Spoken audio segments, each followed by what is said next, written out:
nom de Dieu, le Père, le Fils et le Saint-Esprit. Grand Dieu d'amour et Dieu tout-puissant, Père éternel de gloire et de bonté, toi qui nous as aimés avant la fondation du monde, toi qui as tout créé, toi qui nous connais mieux que personne, nous sommes venus ce matin parce que nous voulons te glorifier, t'adorer et te rendre un peu de cet amour que tu nous donnes jour après jour. Mon Père Céleste, merci pour chacun de ces services divins que tu nous accordes. Merci pour chaque mercredi soir, pour chaque dimanche où tu t'approches de nous, où tu prépares la table, où tu te prépares à nous pardonner nos péchés et où tu nous parles parce que tu veux nous guider. Merci pour toutes les fois où, durant notre vie, tu t'es approché de nous, pour toutes les fois où nous avons ressenti ta présence, où il n'y avait aucun doute sur le fait que toi, tu es là, que toi, tu nous aimes, et que toi, tu nous prépares un avenir éternel auprès de toi. Merci, Père, pour toutes ces belles choses que tu nous accordes. Mon Père Céleste, nous prions pour tous ceux qui ne sont pas là en cette matinée. Il y a ceux qui n'ont pas voulu venir, il y a ceux qui n'ont pas pu venir. Dans tous les cas, Père, permets-leur aussi de ressentir que nous pensons à eux, qu'ils font toujours partie de la communauté, et que nous espérons qu'ils puissent bientôt de nouveau être avec nous. Mon Père Céleste, nous nous unissons au début de ce service divin avec notre apôtre patriarche et avec les apôtres. Tu vois, la visite de l'apôtre patriarche arrive à grands pas. Prépare aussi nos cœurs à cette grande visite, afin que cela puisse être un sommet dans notre foi. Tu vois, il y a aussi les FLB qui arrivent pour la jeunesse. Là aussi, Père, prépare aussi notre cœur. Permets-nous de vivre des grands moments avec notre apôtre de district, avec notre apôtre et avec tous nos porteurs de bénédiction qui seront présents. Maintenant, Père, nous prions pour ceux qui ont des demandes particulières. Peut-être que l'un ou l'autre est malade depuis longtemps et attend enfin d'être guéri. Peut-être que l'autre n'a pas encore trouvé d'emploi. Peut-être que quelqu'un cherche un partenaire pour sa vie. Peut-être que quelqu'un a besoin de réussir des examens bientôt. Mon Père Céleste, dans tous les cas, nous plaçons tout cela dans ta main aimante et nous te prions, si c'est dans ta volonté, exauce les prières des uns et des autres, afin qu'ils puissent aussi te vivre dans leur quotidien, et qu'ils puissent avoir toujours cette assurance que leur foi n'est pas vaine, et que tu es toujours là pour nous. Mais bon Père, même si tu ne répondais pas, permets-nous toujours de garder notre foi, de toujours garder notre confiance en toi, parce que sans cela, Père, cette vie malheureusement ne sert pas à grand-chose.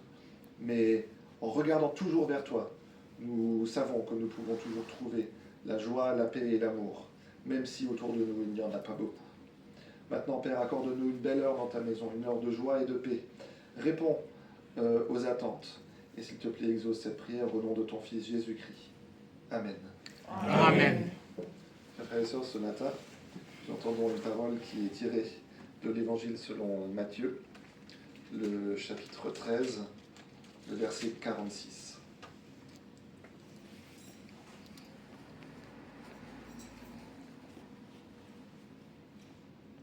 Il a trouvé une perle de grand prix, et il est allé vendre tout ce qu'il avait, et il l'a acheté. Jusqu'ici.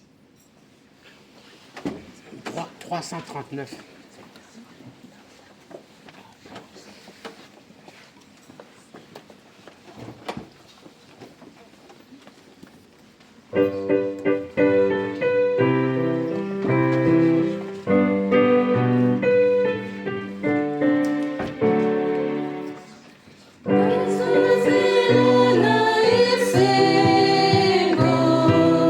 Oh yeah, yeah,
chers frères et sœurs, chère jeunesse, pour commencer ce service divin, je voudrais juste partager avec vous ce qui m'a frappé juste au moment où je suis monté à l'autel ce matin, où vous étiez déjà en train de chanter.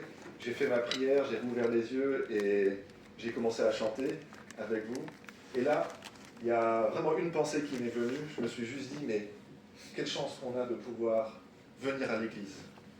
Quelle chance on a simplement d'avoir ce beau bâtiment pour pouvoir nous réunir, pour pouvoir nous rencontrer, pour pouvoir entendre parler de notre Seigneur et juste de vivre notre foi ensemble.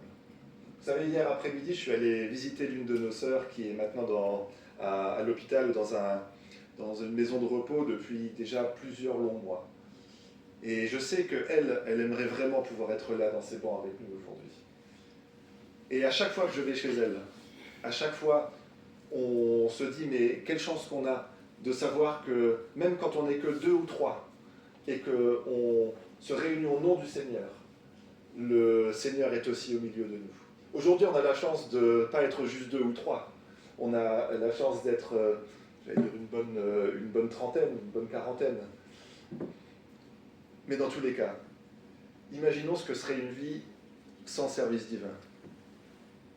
Pour le partager avec vous, vous savez, moi j'ai fait mes études pendant un moment au Royaume-Uni, j'étais un peu au fin fond de la campagne, il n'y avait pas d'église. La première église, elle était à 4 heures, 5 heures de route, et malheureusement, je n'avais pas de voiture, donc la seule chose qui me rattachait en fait à l'église, c'était soit d'aller sur YouTube de temps en temps pour voir des bribes de services divins. C'était pas comme aujourd'hui où on a tous les services divins sur YouTube.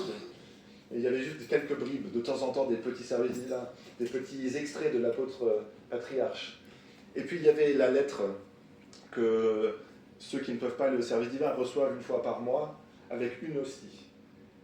Et c'était juste une fois par mois célébrer la Sainte Seine, pouvoir lire cette lettre de l'apôtre, pouvoir lire aussi le pardon des péchés et pouvoir vivre un petit peu comme si c'était un service divin, même si effectivement il n'y avait pas d'église, même si effectivement il n'y avait pas de frères et sœurs. Mais si je suis tout à fait honnête, je dois aussi dire que le fait de ne pas avoir cet accès à la communauté, de ne pas avoir cet accès aux frères et sœurs, de ne pas avoir accès à la parole, de ne pas vivre dans ce rythme des enfants de Dieu, de venir au service divin le dimanche, et quand c'est possible, parfois aussi le mercredi, et bien au bout d'un moment, on perd un peu l'habitude. C'est un peu comme un sportif qui ne s'entraînerait pas, si vous voulez. Et puis au bout d'un moment, quand on s'éloigne, on perd un peu l'habitude parfois de prier. On perd le réflexe de s'unir à Dieu le dimanche. On perd le réflexe de vivre sa foi au jour le jour aussi. Je voulais juste partager ça, juste pour que tous ensemble, ce matin, on se rende compte de la chance qu'on a d'être là. Il y a des pays dans lesquels, malheureusement, c'est soit interdit, soit très dangereux de pouvoir se réunir. Nous, on a cette chance-là d'être là. Et donc, prenons cette chance. Prenons cette chance de vivre un moment particulier avec notre Dieu, d'entendre vraiment sa parole à travers les prêtres qui vont s'exprimer. Bien sûr, ce sont que des hommes, mais c'est quand même l'Esprit qui parle. Ça, c'est notre foi qui me le dicte. La parole de ce matin, je pense que vous l'avez reconnue, elle est assez connue. Je vais juste vous lire le petit paragraphe pour avoir l'ensemble de l'histoire. C'est « Le royaume des cieux est encore semblable à un marchand qui cherche de belles perles. Il a trouvé une perle de grand prix et il est allé vendre tout ce qu'il avait et l'a acheté. » Le thème du service divin aujourd'hui, c'est rechercher le royaume de Dieu, le royaume des cieux. Alors je me suis amusé, j'ai fait un petit exercice. Et j'ai demandé à ChatGPT, mais combien de fois est-ce qu'il y a le mot royaume des cieux dans l'évangile selon saint Matthieu? Il m'a sorti 21 citations. Il y en a peut-être d'autres, il les a peut-être ratées. Mais il y a au moins 21 citations. C'est grand, c'est beaucoup pour un évangile aussi court. Ça montre l'importance de cette notion. Et en même temps, on en entend tellement parler, et parfois on oublie peut-être un peu ce que c'est que le royaume des cieux, le royaume de Dieu. Alors on peut utiliser le terme royaume des cieux et royaume de Dieu de manière un peu interchangeable. Matthieu utilise royaume des cieux, les autres évangélistes utilisent plutôt royaume de Dieu. Et alors il y a en fait 3 temps dans ce que c'est que le royaume de Dieu. Il y a le royaume de Dieu qui était. Si vous prenez la Bible, à un moment Jésus dit à ses disciples que le royaume des cieux est au milieu d'eux. Ce qui veut dire, c'est que lui-même est au milieu d'eux à ce moment-là. Et il réalise des miracles. Il se porte vers ses contemporains. Il faut juste prendre quelques exemples pour essayer de s'imaginer ce que c'était que d'être en face de Jésus, à côté de Jésus à cette époque-là. Imaginez, prenons Zachée. Zachée, c'était quelqu'un qui était détesté d'à peu près toute la population qui était autour de lui. Probablement aucun ami, très riche mais tout seul. Mais à un moment, il a fait le choix de monter sur cet arbre, sur ce sycomore, parce qu'il a voulu voir Jésus. Et Jésus est bien loin de le condamner, l'a appelé, il est allé chez lui, et il a mangé avec lui. Et ça a produit quelque chose chez Zachée. Ça a produit ce revirement fondamental où il a réussi finalement à trouver le courage de changer son mode de vie. Et simplement parce qu'il était avec Jésus ces quelques minutes, parce qu'il a partagé ce repas avec Jésus. On ne sait pas ce qu'ils se sont dit, personne ne le sait. Mais grâce à ce moment-là, il a fondamentalement changé sa vie. Et il a dit, tout ce que j'ai volé, tout ce que j'ai pris, je vais le rendre en plus. Tout ce que j'ai fait que je ne vais pas faire, je vais le changer. Il a trouvé cette force-là, simplement parce qu'il était quelques minutes avec Jésus. Prenez l'exemple de Marie. Marie qui va, après la crucifixion de Jésus, qui va au tombeau, qui voit le tombeau vide, qui est catastrophée. Son Seigneur a disparu. Et là, quelqu'un apparaît. Elle ne reconnaît pas Jésus. Elle pense que c'est le jardinier. Et il lui dit, mais femme, pourquoi pleures-tu ? Et elle lui dit, mais ils ont pris mon Seigneur, et je ne sais pas où ils l'ont mis. Et là, il a juste eu besoin de dire son nom. Il a juste eu besoin de la regarder, juste de lui dire Marie. Marie. Et juste avec ce nom-là, elle a réussi à le reconnaître. Et on ne peut qu'imaginer la joie qui a dû animer son cœur à ce moment-là. On peut prendre un dernier exemple. L'homme aveugle qui était là depuis probablement un certain temps et qui entend que Jésus passe. Il demande, mais qui c'est qui passe ? On lui dit, mais c'est Jésus, Jésus de Nazareth. Et là, il trouve le courage de crier, Jésus, fils de David, mais viens à mon secours. Et les gens lui disent, mais arrête de crier, ça sert à rien, tu déranges tout le monde là. Et lui, il continue à crier, parce qu'il sait que c'est sa chance de rencontrer le Seigneur. Il sait que c'est sa chance d'enfin guérir. Et Jésus l'entend, Jésus va vers lui. Jésus le guérit. Et là, il voit. Et il voit Jésus, il peut le regarder dans les yeux. Si vous essayez de vous mettre à la place de ces personnes, si on essaye tous ensemble de s'imaginer ce qu'ils ont dû ressentir à ce moment-là, cette paix, cette joie, ce sentiment que plus rien d'autre n'est important, juste d'être auprès du Seigneur, juste de remercier Dieu pour ce qu'il fait pour nous, juste de savoir qu'à ce moment-là, on est dans le vrai, qu'à ce moment-là, on est avec le Dieu éternel, celui qui nous aime, celui qui ne veut que notre bien.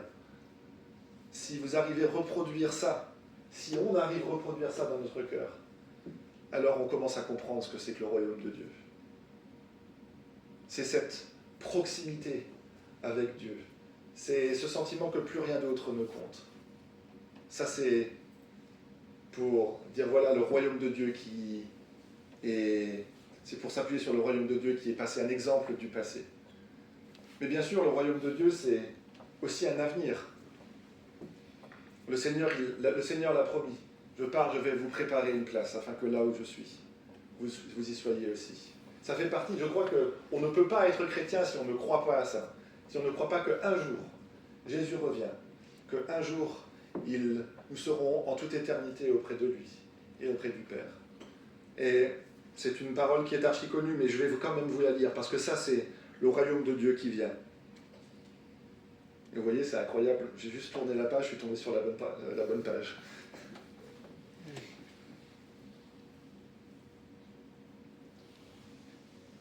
Apocalypse, chapitre 19, les premiers versets. Ça, c'est le royaume de Dieu qui vient. Après cela, j'entendis dans le ciel comme la voix forte d'une foule nombreuse qui disait « Alléluia, le salut, la gloire et la puissance sont à notre Dieu, parce que ses jugements sont véritables et justes. Car il a jugé la grande prostituée qui corrompait la terre par sa débauche, il a vengé le sang de ses serviteurs, en leur redemandant sa main. » Et dire une seconde fois « Alléluia ». Et après on passe au verset 21.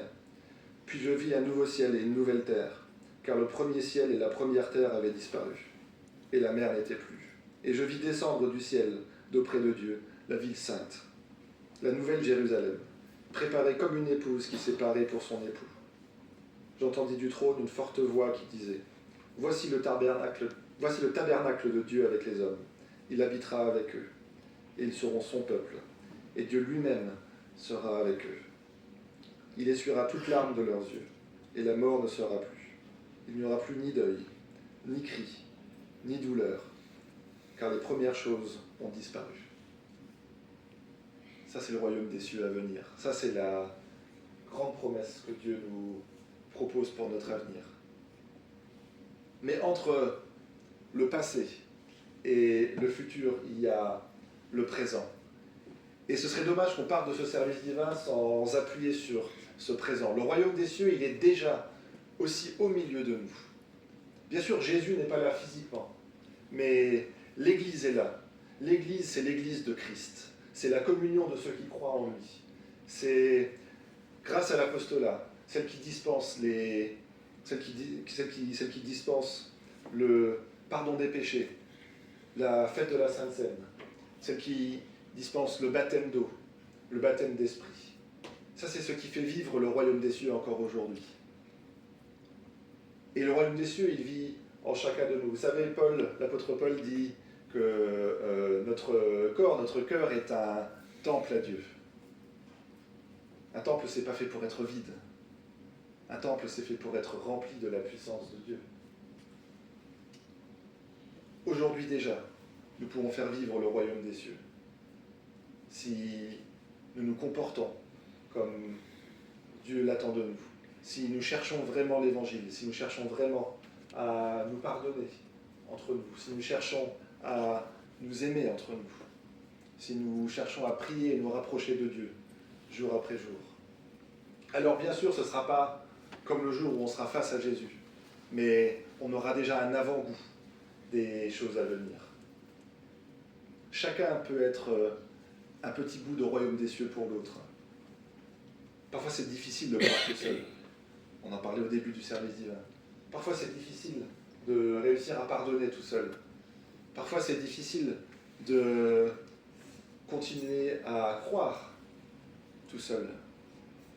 Mais quand on a son frère ou sa sœur à côté de soi, quand on prend le temps d'échanger sur nos expériences de la foi ensemble, sur tous ces moments qu'on a déjà vécus, où une prière a été exaucée, où on a vraiment eu cette conviction. Ça, c'était Dieu qui est rentré dans ma vie. Ça, c'était vraiment pas le fruit du hasard. Ça, c'était vraiment Dieu qui a agi pour moi.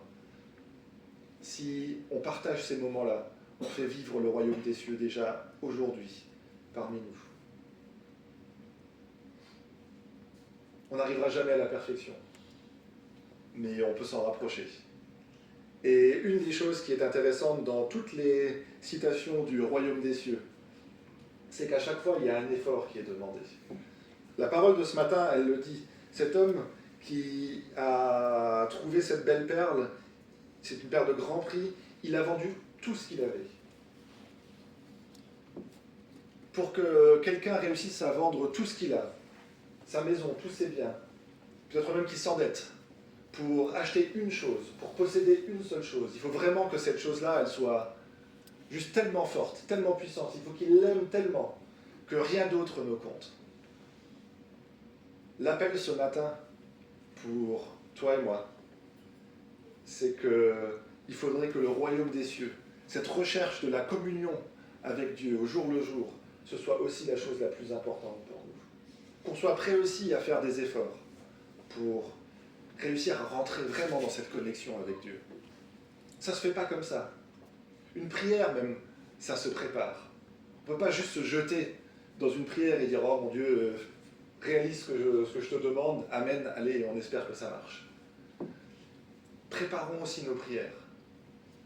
Prenons le temps, avant même de joindre les mains et de fermer les yeux, de réfléchir, de nous placer véritablement dans la présence de Dieu, de nous reprendre conscience à qui nous allons parler, de mettre notre cœur à la bonne place. Le monde est ainsi fait que on a énormément de distractions autour de nous. On pourrait même dire que le monde est bien fait. Il y a plein de choses pour se réjouir dans ce monde. Et je crois que c'est un message important aussi pour la jeunesse. L'Église, le Seigneur ne nous demande pas de ne pas nous réjouir avec tout ce qu'on a autour de nous. On peut se réjouir de voir ses amis, on peut se réjouir en regardant un bon match de foot ou autre chose. On peut se réjouir en faisant du shopping, on peut se réjouir en faisant plein de choses. Mais il ne faudrait pas que ces choses-là prennent la première place dans notre vie. Il faudrait que, par moment, on soit prêt à les laisser juste un peu de côté pour rechercher vraiment le royaume de Dieu.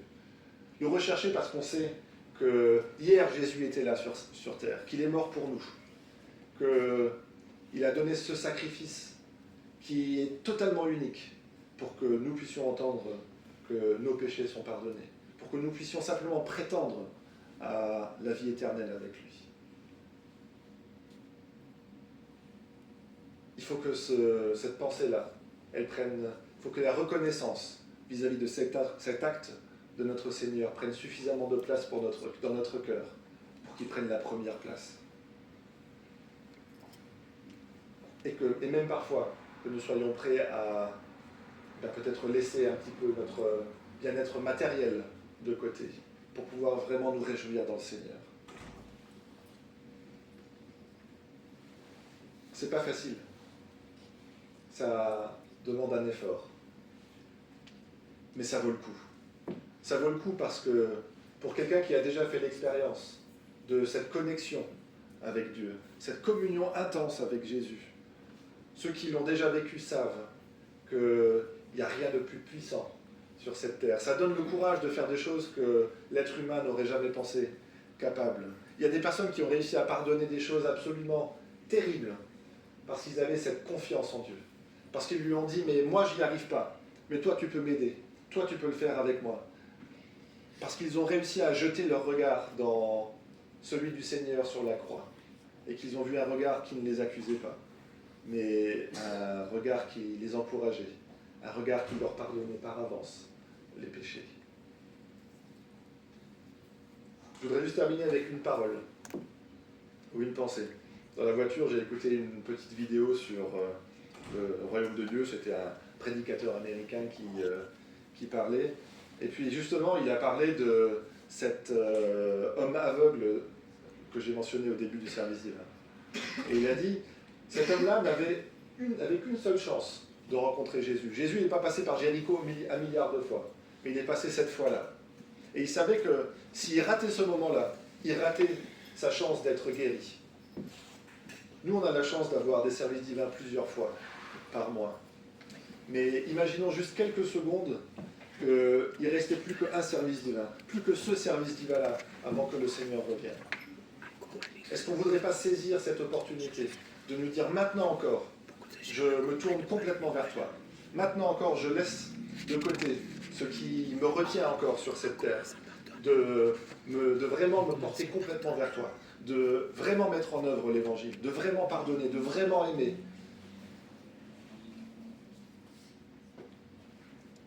C'est peut-être notre dernière chance de le faire. Faisons-le. Parce que ça vaut la peine. Encore une fois, il y a un avenir éternel de joie et de paix qui nous attend avec notre Seigneur. Alors si ce royaume des cieux à venir nous motive, s'il touche notre cœur, si le royaume des cieux passé touche notre cœur, si on a envie de vivre déjà aujourd'hui un petit peu cet avant-goût de la joie qu'on aura à être avec Jésus en toute éternité, alors faisons l'effort nécessaire pour donner au royaume des cieux aussi, à la recherche du royaume des cieux, la priorité. Et alors, chers frères et sœurs, je vous le garantis, c'est notre foi qui nous le dicte. Dieu répond. Dieu voit nos efforts. Dieu nous apporte aussi une bénédiction. Elle ne se voit pas forcément de manière matérielle, mais elle se ressent dans le cœur, elle se ressent dans l'âme. Parce que quand il y a cet alignement entre notre âme et son Dieu, il y a une paix que rien d'autre ne peut nous donner. Chers frères et sœurs, je nous souhaite de toujours rechercher cette paix, de toujours vivre cette paix. Et alors, un jour, quand on sera face à Jésus, tous ensemble, on pourra lui dire merci pour le sacrifice qu'il a réalisé. On pourra lui dire merci pour tous ces moments où, durant notre vie, il s'est manifesté auprès de nous. Et on pourra lui dire merci pour cet avenir incroyable qu'il nous promet et que nous vivrons avec lui. Amen. Amen. Je ne suis pas seul en cette matinée. On a notre prêtre Antonio qui est responsable des jeunes de Bruxelles, que j'appellerai à servir. Et puis ensuite, on est quand même magnifiquement accueillis par la communauté de Verviers. Donc je demanderai aussi à notre prêtre Minos de nous servir après notre prêtre Antonio. Voilà. Et puis la chorale, si vous avez... Merci. 123.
Merci beaucoup la chorale.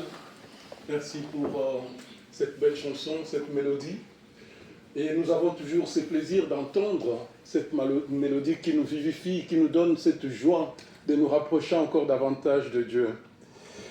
Je remercie notre prêtre Nicolas qui a décrit avec ferveur c'est quoi le royaume des cieux. Et ce royaume des cieux nous guette. Nous savons tous que Jésus-Christ est venu et il nous a donné, il a fait une promesse. Et sa promesse, qu'il est allé préparer une place pour nous. Et il veut que nous puissions être là où lui sera. C'est la volonté de Dieu. C'est le but de la création. Si Dieu nous a formés, parce qu'il voulait que nous puissions rester près de lui. Alors il nous a donné cette possibilité. Aujourd'hui, on nous parle de la perle. C'est cette personne qui avait trouvé ces perles, ces trésors. Il a voulu placer son cœur là où se trouvaient les trésors. Donc il a vendu tout ce qu'il avait pour pouvoir s'acquérir de cette perle. Alors, ça devait avoir une valeur énorme. Et aujourd'hui, nous aussi, Dieu nous a fait une promesse. Il nous a fait une promesse. Notre prêtre nous a parlé du royaume des cieux. Et c'est une promesse que Dieu veut que nous puissions vivre.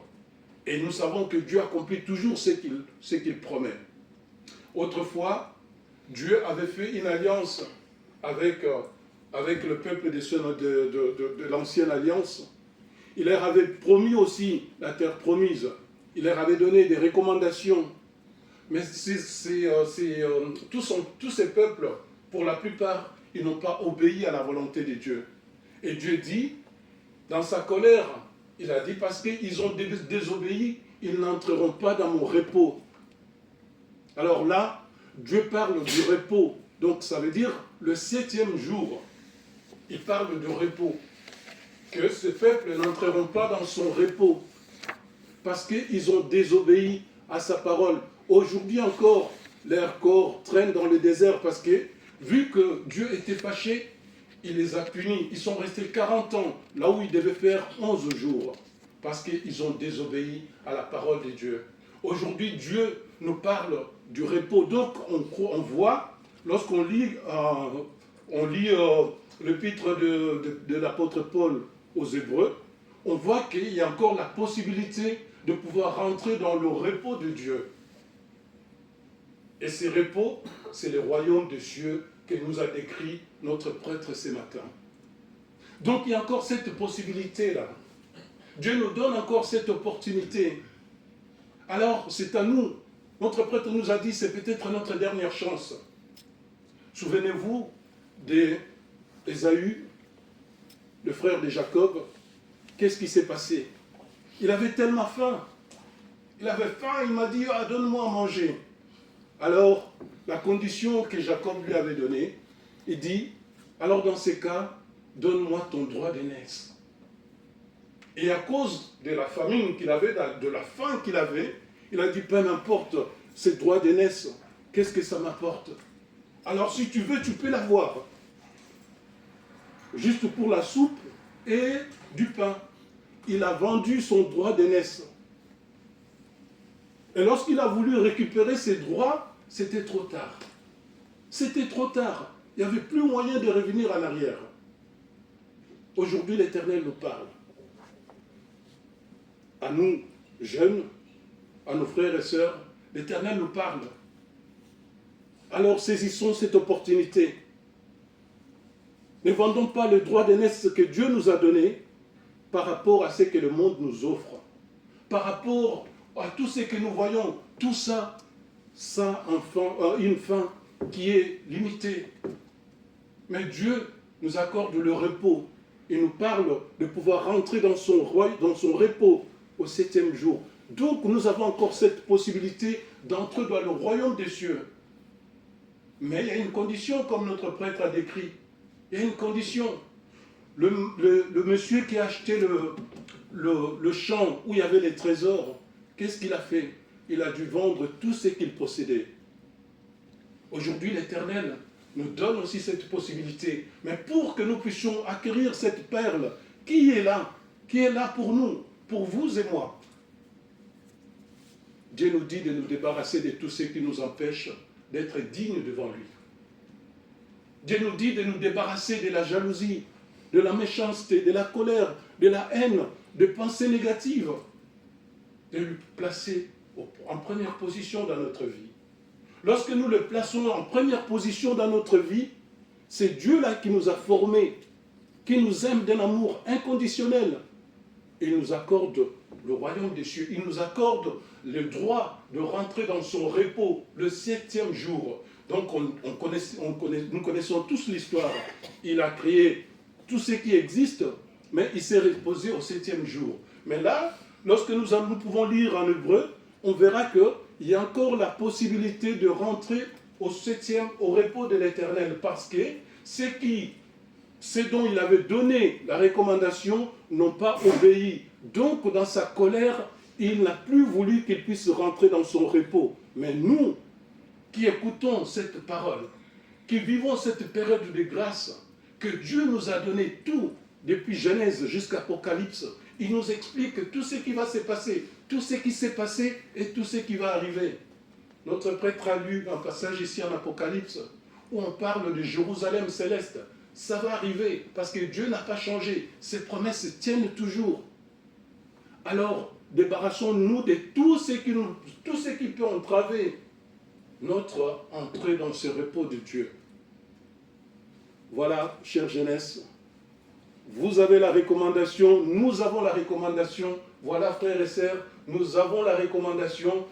Prions pour que nous puissions accéder au repos, au 7e jour au repos de l'Éternel, car c'est ça la volonté de Dieu. Lorsque Jésus-Christ a dit, vous serez là où je serai, c'est parce que Dieu, dès le commencement, il a voulu que nous puissions rester près de lui, que nous puissions rester unis dans une communion fraternelle.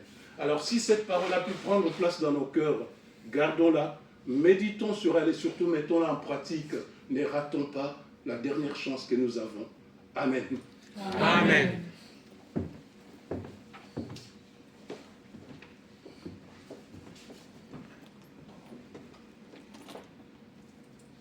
Très chère Assemblée jeune, chers serviteurs et chers adultes dans la maison du Seigneur. Ce dimanche, c'est un dimanche qui vient renouveler encore une fois de plus la foi dans notre cœur. Ensemble avec le jeune de toute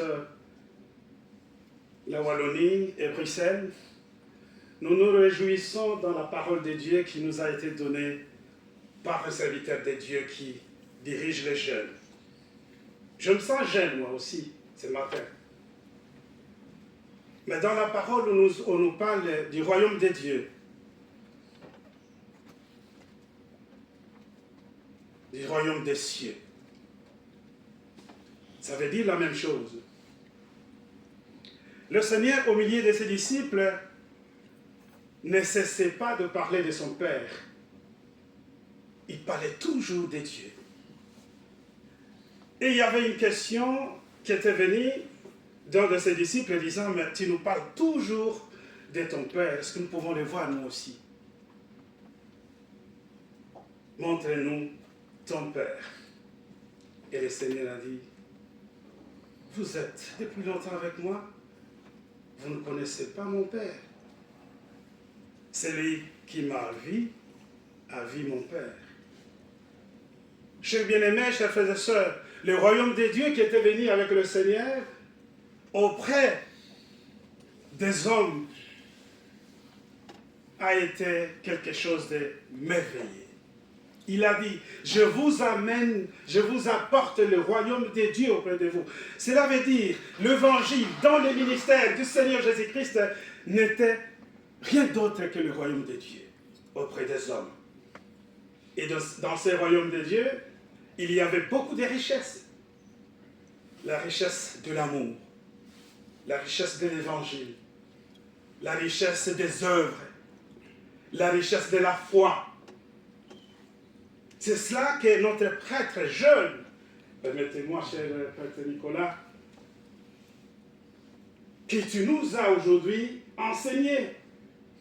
Que l'amour, la joie, la foi, les œuvres, ce sont des richesses que nous avons et qui fait en sorte que nous puissions acheter la perle de grand prix qui est ici écrit dans le livre des vies. Chers bien-aimés, chers frères et sœurs, le Seigneur, dans sa prière sacerdotale, il dit, je prie qu'il te reconnaisse, toi, le seul et l'unique vrai Dieu, et le Seigneur que tu as envoyé. Allez voir dans Matthieu 17, là, dans Jean plutôt, chapitre 17, verset 3. Qu'il te reconnaisse, toi, le seul et l'unique vrai Dieu. Qu'il te reconnaisse, toi, l'auteur du royaume des cieux. Et moi, le Seigneur que tu as envoyé. Chers jeunes, vous êtes jeunes, mais vous avez quelque chose de formidable au milieu de vous. Le royaume de Dieu que vous vivez dans la parole, dans la prédication, dans l'évangile. Et que ce royaume de Dieu, vous le vivez ici. Mais vous avez l'aspiration de vivre ce royaume à venir avec le Seigneur. C'est que le prêtre Nicolas nous a lu ici dans le livre d'Apocalypse. Ce royaume qui descendra du ciel, la nouvelle Jérusalem, que nous attendons tous. Et nous avons entre nous notre nommé, le préalable, pour avoir justement ce royaume de Dieu. C'est ce que nous venons de citer ici. Faites-le. Vous avez la capacité, vous avez le courage, vous avez la jeunesse, vous avez l'audacité. Faites-le. Vous y arriverez.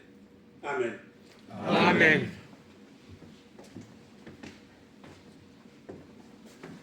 Merci beaucoup à nos deux prêtres.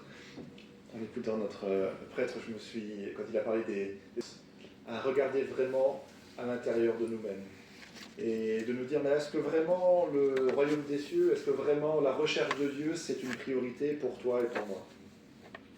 Est-ce que à chaque fois que j'aurais pu ou dû prioriser Dieu, est-ce que je l'ai fait ou est-ce que je ne l'ai pas fait? Est-ce que toutes les fois où j'ai eu cette opportunité de faire connaître le royaume des cieux à quelqu'un, par le pardon, par l'amour, par un sourire, par une main tendue, est-ce que je l'ai fait ou est-ce que je ne l'ai pas fait?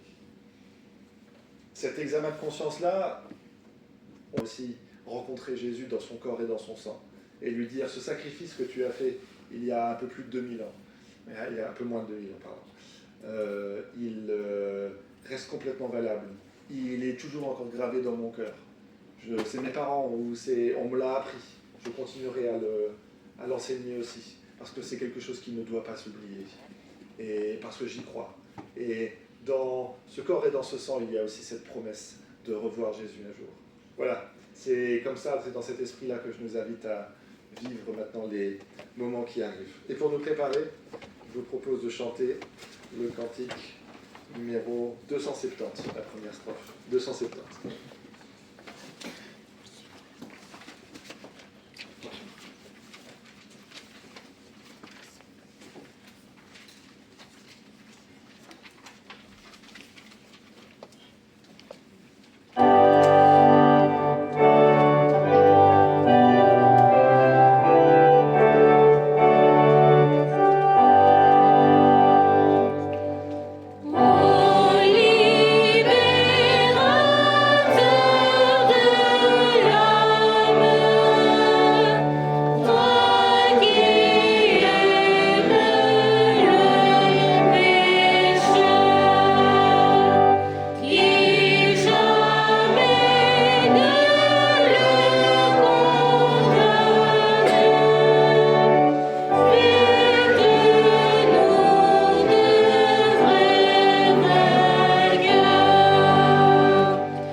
Notre Père qui es aux cieux, que ton nom soit sanctifié, que ton règne vienne, que ta volonté soit faite sur la terre comme au ciel.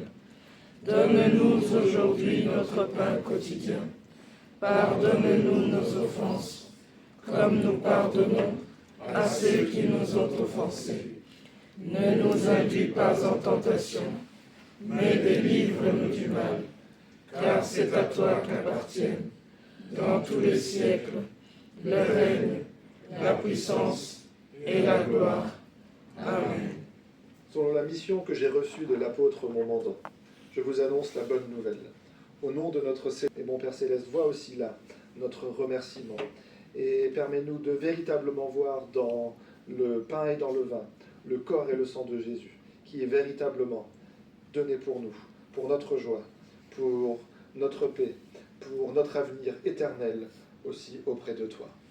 Amen. Amen. À présent, nous allons fêter la Sainte Seine.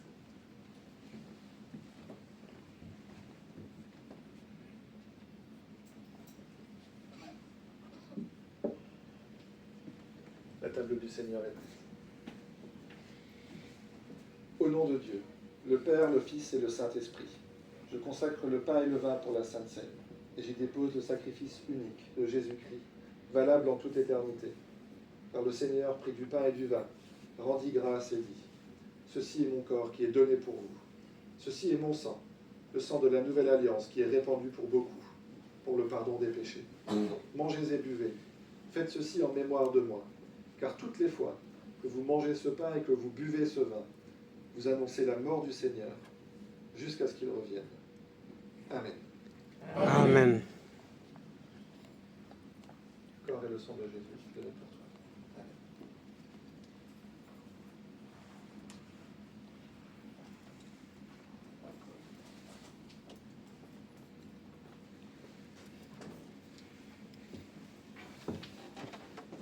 Le corps et le sang de Jésus, donné pour toi. Amen.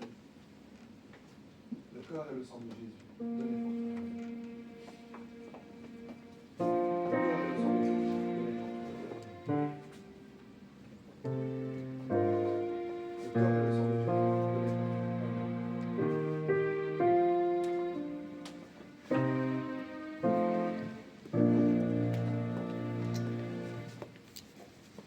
Le corps et le sang de Jésus, donné pour toi.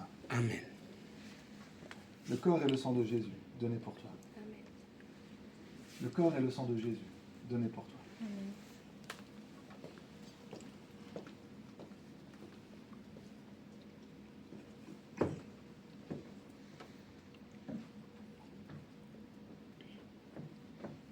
Frères et sœurs, vous êtes tous invités à la fête de la Sainte Seine et je vous propose de chanter le cantique 247.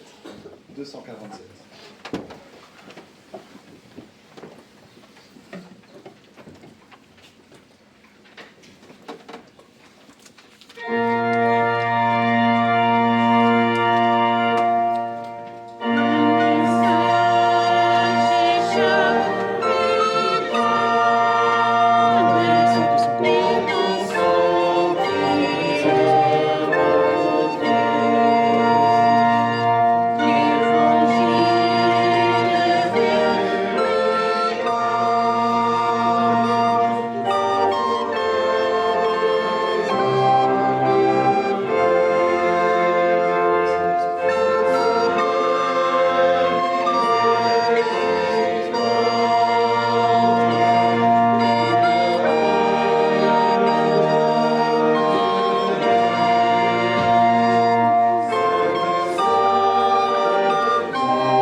Je vous invite à remercier.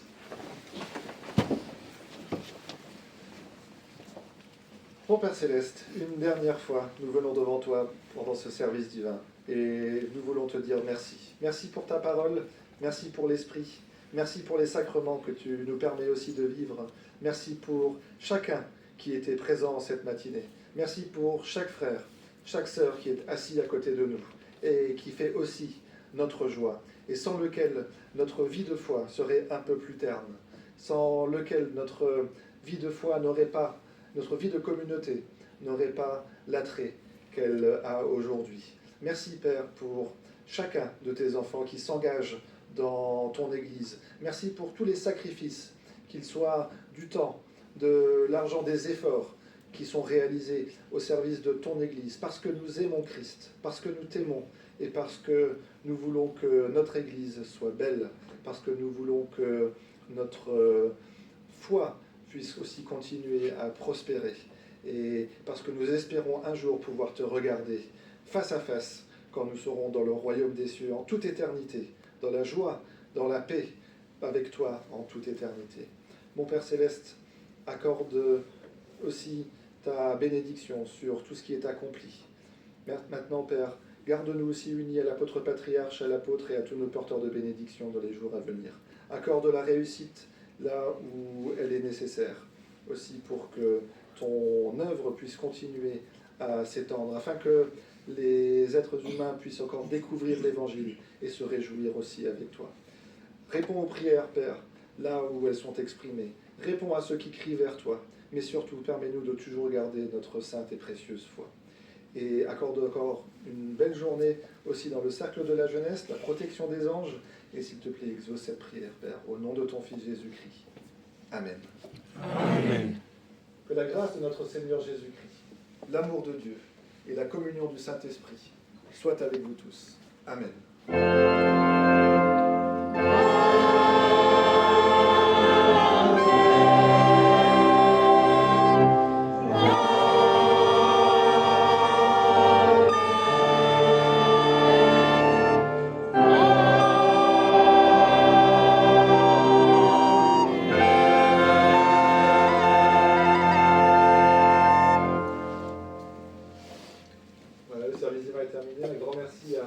Merci beaucoup à la communauté de Verviers de nous avoir acceptés, mais surtout plus encore de nous avoir accueillis et de continuer aussi encore à nous accueillir cet après-midi. Merci aux jeunes qui sont là. On va continuer le programme ensuite, mais avant de passer sur la description du programme, je propose qu'on chante encore, vous chantiez encore un dernier cantique et ensuite on pourra se revoir. 335.